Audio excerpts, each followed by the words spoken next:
Hello everyone, this is your January forecast. And listen, I'm going to take a moment to just explain how this is working from now. And that is, I'm posting this very same video to all of you sun signs, all right? So you don't need to go listen to your moon or rising sign. And I'm doing it for one reason and one reason only. And that is because I'm changing up the format, because now I will be posting only one video, not 12. Not one for each sun sign. And I'm just wanting to make all of you alert of how this is working. If you follow me on my newsletter, you've already been alerted.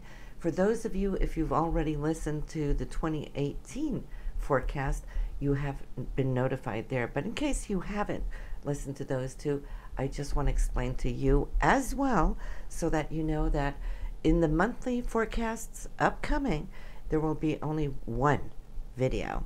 And then you will find it under astrology for that month, like February horoscope or March horoscope. And in that, I will be explaining all the workings of the upcoming month, the influences, how we can integrate all the various energies that we're going to be encountering. So it's going to still be very, very informative. Now, the reason being is that I just have very many creative projects going on, so it's more of a time constriction that I'm having right now, and maybe down the road we can pick it back up again and go to the various 12 signs. But you won't be missing out on anything. In the meanwhile, I am commuting a lot between Tucson, Sedona, up to my art studio there. I got other creative projects ongoing as well. Now, that being said, I'm still doing my readings for you. You can still call me and have a talk about what's going on in your life. We will check into that. I'm still doing transit readings and recordings for you as well. So you can find me on my website. If you want to talk to me in the mornings, we can set that up. All right? Now, let's get on with what is coming up in January for you. Hello everyone, this is your January forecast, and it is 2018. Now, we got a blue moon this month, and what does that mean? It means we get to experience 2 full moons this month. So 2018 has 13 full moons. The first one is on January 1st, so this is such a great way to start the new year. It is full at 11 degrees in the sign of Cancer. So lucky you, Cancer, you are in the limelight. It is still New Year's experiences and celebrations and so forth. And so you will be feeling this the most. But then, of course, you water signs, Pisces and Scorpio, also will have a benefit of harvesting from this full moon. You will feel that things are really just going to deepen your emotions that much more. It could be a magical New Year's Eve and celebration. Those of you feeling maybe a little challenged by it may be Capricorn, Aries, and Libra, because Capricorn is in the opposition side, and of course Aries and Libra, you are squared by 90 degrees, so you might just feel that emotions are running really high, as there could be a couple of little wrenches thrown into the mix that you might just have to balance. Now, the second full moon is no typical just full moon. This is a total lunar eclipse that can be seen from North America. It will happen at 11 degrees in Leo. So for those of you who are going to set out to watch it, watch your eyes, but it should be spectacular. Now, it being in the sign of Leo, it will eclipse things of the Leo nature within all of us. We all have Leo somewhere in our chart. We don't have to be born in the sign of Leo. What that means is that we're going to be looking at elements of pride and joy, which Leo comes up with so much warmth, right? Fun, but also with dignity. So we're going to be looking at what do we need now to eclipse out of our emotional life that might have been festering under the surface, right? It's going to come up. It's going to show itself. And we will look at certain things and say, you know, I'm done with that. Normally, when these eclipses come by own choice, it's a sense and a feel of liberation. It's only when it comes at us that we didn't expect it, that it could show up as a surprise. In the overall, what I want you all to think about, though, is that the universe hardly ever eclipses anything out of anybody's life without there being a higher purpose or intention. We can only sometimes see that in the aftermath. It shuts certain doors so that new doors can open. It's kind of getting a nice kick in the butt to move forward to new opportunities and so forth that we wouldn't get if we didn't get this supercharged fast forward moment, right? So we want to trust it. We want to look at the awe of the beauty of this total lunar eclipse and welcome it into our lives. The new moon will take place on January 16th in the sign of Capricorn, 26 degrees. So that Capricornian new moon will stimulate all of us to look at what it is we want to prompt forward. Think about Capricorn being ruled by Saturn, so it's a Saturnian type new moon energy, giving us a little bit more body and form and structure and foundation. So that grounding in our new intentions, and this is the time we always place new intentions for the oncoming month and year. The new moon in Capricorn won't be back for another year. So that being said, let's take a look at now January 1st and onwards, because we have now the full moon. We have Mars and Jupiter. They're conjuncting. They're a couple of degrees apart as we start off New Year's Eve and into January 1st, but they're placed in the sign of Scorpio. This allows us to dig deep into our emotions, into our intentions, into our will and willpower. Now, nobody has stronger will than Scorpio. Well, we can put in Taurus. That's where a lot of that willpower is coming from, but Scorpio will make it happen. Now, Jupiter is here trying to open up what it is we're trying to achieve, and we are very private for the most part when this transit is taking place until that of January 26th, where Mars then will move into Sagittarius. So we could be working on certain things privately, quietly, until it's time to reveal certain things. And but then from January 26th, Mars will be moving into Sag, bringing up a lot of happy-go-lucky and get up and go type of enthusiastic energy. Mercury is here as we start off the month, and so we are very communicative in the sense of what it is we're planning for the future. Sagittarius always keeps the eye on the horizon, and so will you. You might have a little itch and a want and maybe perhaps a lust to travel more in 2018, and your mind may be circulating upon these matters here as we start off in the early month. And I'd also like to throw in there that thoughts about classes, going back to school, getting some more education, or maybe it could just be you wanting to do some research, which Mercury really loves to do because it likes knowledge, especially when it is in this sign. So you might find yourself looking up things that you would like to know more about. Now we have Venus and Saturn. They're pretty close. So Venus just crossed Saturn on Christmas Day. So for that, for those of you who really had time to share with your family, was a great time and a sober time in many ways, where I think just the sense and the feeling of gratitude was really especially close this year, and you're carrying those wonderful feelings with you into January. And of course, now we also have the Sun working in the sign of Capricorn, which stimulates all of us to look at that structure that we have.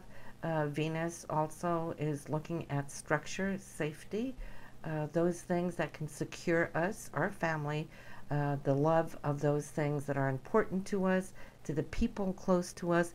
It's really a reflective type new year, even though it's so jazzed and so full with so much opportunity due to that Mars and Jupiter that are kind of working and shunting those big, far-fetched visions for the entire year as we started out the month. And Jupiter will also stimulate how Venus can be working to secure those things. So we're taking steps, not just baby steps, but I'd like to say within that first week of January, we might see that we're taking more expansive steps as to trying to secure that path that we're walking.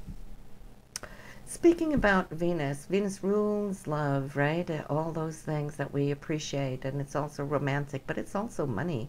So we might be looking at money issues this month, how that can grow If there is opportunities, we might pursue them. If not, we will be looking at how we can secure the foundation of what we're working at. And Venus will do so until the 17th. So that will pretty much be your focus. But then from the 17th onwards, throughout the rest of the month, Venus will change colors. It is moving into the sign of Aquarius. And what that will do for you is liberating, freeing up your thoughts. It's an air sign, right? And we kind of tend to think outside of the box when Venus is in Aquarius. It becomes a little bit more daring and wanting more excitement. So we find ourselves not just thinking outside of that box, but we want to explore. We want to try new things. There's excitement that is at the core of our natures, and so either we extend that and give more excitement outward, either to our partner or friends, or also being the recipient of it. But definitely Venus in Aquarius is never ever boring. Okay, so we have that to look forward to. And then we have Saturn, which now has moved into Capricorn. Okay, it's been 2.5 years in the sign of Sagittarius. So we have really set out towards those goals that we had back then, and we have concluded those goals. So all of us are pretty much here on our first baby step of what we can come to achieve over the next 2.5 years. Saturn rules Capricorn. It's comfortable here. And so now we're going to see how we can structurally build the area of our life that is now needing to be fully focused on. It allows us to master what we might not have mastered before, so it's going to bring to us those situations that we can now take on and meet straight face to face, right? Challenges. We're going to find more strength, new strength. It's all about structure. Where there is weak spots in our life, well, they're going to be patched. And the universe will be pointing out to you where those weak spots might be. Mind you, it's not happening all at once. We do have, in fact, 2.5 years to work this through. So keep that in mind. So Uranus will turn direct for us January 2nd, and what that will do is it will awaken that inner genius that you have, right? It is that higher mind, not just the Mercury linear way of thinking, communicating, and so forth, and reasoning. It's the higher mind which gives us those inspirational full downloads of information where we can troubleshoot and we can brainstorm and so forth. We love when Uranus is direct, so we got that to look forward to. Turning direct there at 24 degrees in Aries.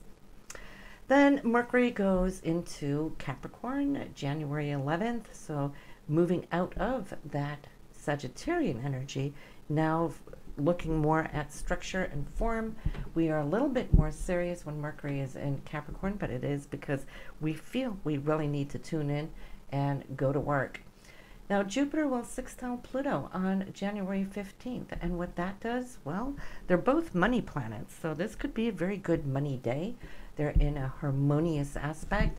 Jupiter wants to expand what Pluto is doing, has been doing, so we could be receiving gift or news of money or money issues. Did mention the new moon on the 16th, so that is 26 degrees in Capricorn. On the 17th, Venus moves into Aquarius, which allows us now to explore a little bit more, to think outside of the box.